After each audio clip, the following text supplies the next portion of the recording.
People, I've been in Buenos Aires for a few days now, so I took another night bus, but this time I paid a little more money to not sit next to anyone and have a bigger seat that reclines more and pick the bus that doesn't arrive at the destination until like 8 a.m. so I'm not destroyed upon waking up. I slept all the way through and that was really awesome.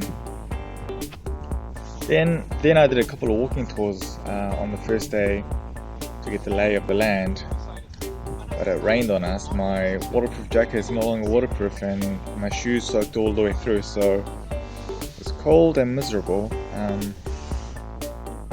There were heaps of cool looking buildings and statues and stuff, but the mood of the city was just awful. It made the city seem so much worse than it actually was. And what made it worse was that the city is just so big and you have to walk a long time to get a change of scenery. So many blocks that look the same, so it takes a while to notice the differences between the neighborhoods. The weather did finally clear up though, and it felt so much nicer and more happy. In the 4 days I've been on this coastal town, I haven't seen the city yet, but I can smell it in the air, and it really does the name of the city justice.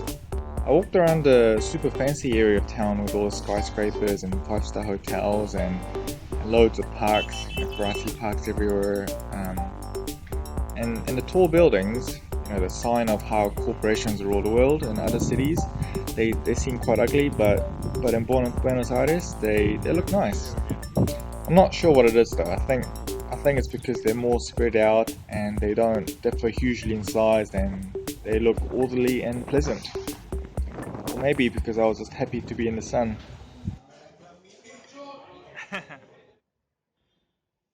Chinatown.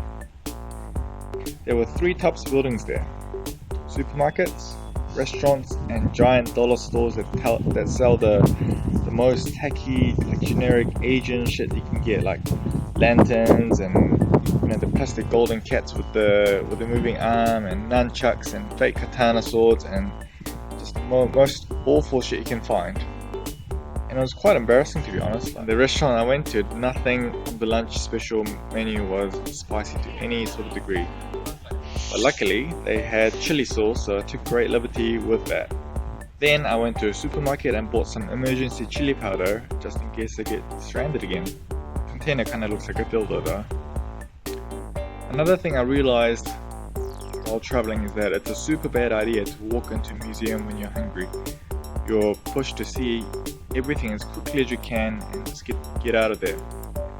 But if you rush through, taking photos of everything to check it off a list of things to do, then it's a waste of time. I went to the Museum of Modern Art here in Buenos Aires, which was very interesting. There was this one exhibition which was quite interactive. You had to open doors, press buttons, and push your way through obstacles, and it was much better at provoking emotion and making your mind wander than regular paintings or sculptures. But you really need time to look at modern art. The more time and attention you put into it, the more you'll get out of it. I would have liked to spend a whole day there, but hunger is higher on Maslow's hierarchy of needs than intellectual stimulation, so I did not. It's interesting how the smallest thing from home can make you so happy while traveling. I found a place in this random market I found while walking around, and it was a coffee specialty store with just about every type of coffee available, including a flat white. And it was called flat white as well, not like small cappuccino or something like that you find in the United States. And the barista made one perfectly.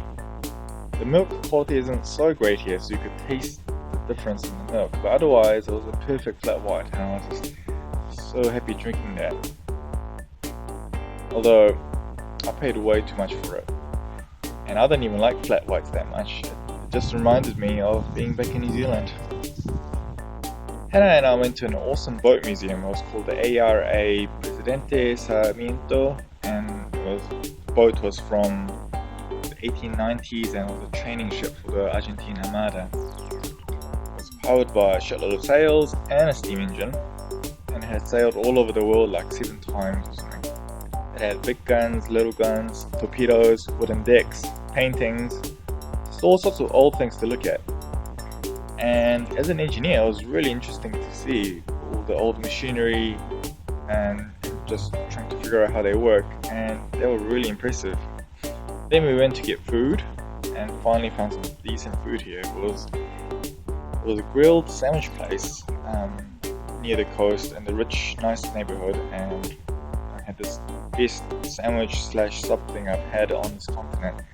And the best part was the whole thing cost only 50 pesos, which is like 5 New Zealand dollars. And a very simple, relaxing and peaceful time. All in all, I've had a great few days here in Buenos Aires. I think I'll stay here for a couple more weeks, and I'm really looking forward to what else. It's raining.